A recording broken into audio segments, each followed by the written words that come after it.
53টা সংস্থার প্রতিনিধি আমরা, সংস্থা প্রধান। আমাদের নিজেদের সক্ষমতা আছে, আমাদের নিজেদেরই আলাদা একটা বড় গোষ্ঠী আমাদের অধীনে আসলে ওই কর্মে নিয়োজিত, তাদের কর্ম কি বলে তাদের কর্মদক্ষ করে আমরা করে ফেলেছি, তাদের আমরা কি বলে কর্মসংস্থানের ব্যবস্থা আমরা করেছি। অথচ আমরা এতজন মানুষ আমরা দাঁড়িয়ে থাকলাম ইসির সামনে, মানববন্ধন করলাম, তারা আমাদেরকে আসলে কর্ণপাত করলো না। এর পরিপ্রেক্ষিতে আসলে সবগুলা সংস্থা একমত পোষণ করেছিল যে আমরা এবার আসলে দেশ থেকে আমরা পর্যবেক্ষকগুলাকে আমরা প্রত্যাহার করে নিই। আমরা এত অবমূল্যায়নের মধ্যে আমরা কেন আসলে এই কাজটা করতে যাচ্ছি, কেন করতে।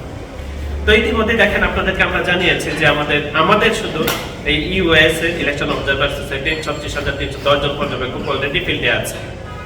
তারা আমাদেরকে যখন জানাচ্ছে যে আসলে দেশবাসী একটা সুষ্ঠু নিরপেক্ষ নিরাপদ নির্বাচনের জন্য আসলে তাদের ভোটাধিকার প্রয়োগ করতে তারা মুখিয়ে আছে, দেশের একটা সুন্দর পরিবর্তন হবে, তারা দুবেলা দুমুঠো কর্ম করে খাবে, কর্মসংস্থান হবে, নিরাপদে তাদের ছেলেমেয়েরা পড়াশোনা করবে, একটা নিরাপদ পরিস্থিতি আসলে নির্বাচনটা হলেই পরে সেটা সম্ভব। এই তথ্যগুলো যখন আমাদের কাছে এসেছে, আমরা আসলে ওই সিদ্ধান্ত থেকে আমরা মানে এই সরে আসতে আসলে বাধ্য হয়েছি। তারপরও ইসি কিংবা সরকার আপনারা জানেন যে তারা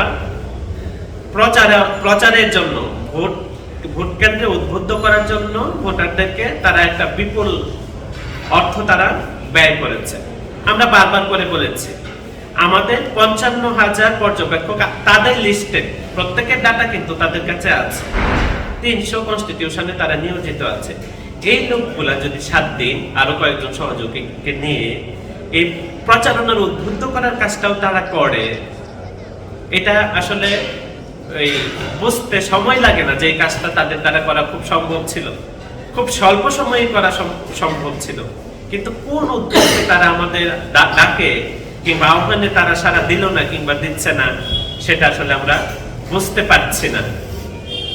তা এখনো সময় আছে, আমরা বারবার করে বলছি, আপনাদের কাছেও বলছি যে এই যে 55,000 পর্যবেক্ষক, এরা আসলে কি করে, তাদের অর্থায়নটা কোত্থেকে হবে, কিভাবে হবে, তারা কাজটা কিভাবে করবে, এইটার প্রশ্নটা আপনারা রাখেন তাদের কাছে।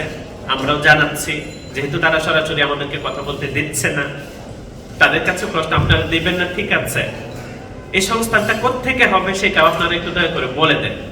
আর আমরা তো বলছি যে দেশবাসীর কাছ থেকে যে বার্তাটা আমরা পাচ্ছি আমাদের 55,000 পর্যবেক্ষকের মাধ্যমে, যে একটা ভোটের জন্য তারা কতটা মুখিয়ে আছে, তারা একটা নিরাপদ সুন্দর দেশ দেখবে, তাদের সন্তানরা নিরাপদে স্কুলে যাবে, কর্মসংস্থান হবে যুবকদের, আমরা নিরাপত্তা নিয়ে ভয় পাবো না, কথা বলতে ভয় পাবো না।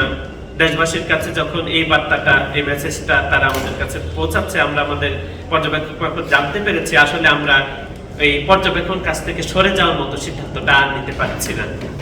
তো এই দুর্বলতার সুযোগ নিয়ে, আমাদের এই মানবিক দুর্বলতার সুযোগ নিয়ে, এই সুনাগরিকের দায়িত্বের সুযোগটা নিয়ে তারা যদি এই পর্যবেক্ষকদের এই সামান্য থাকা খাওয়ার সুযোগটা, এই ভাতার দেওয়াটা থেকে বঞ্চিত করে, তাহলে তারা করুক। এই অমানবিকতাটা যদি তারা দেখাতে পারে, তারা দেখাক। আমরা দেশবাসীর স্বার্থে, একটা সুষ্ঠু নির্বাচনের স্বার্থে আমাদের পর্যবেক্ষকরা না খেয়ে অনাহারে থেকে না হয় পর্যবেক্ষণ কাজটা করলো।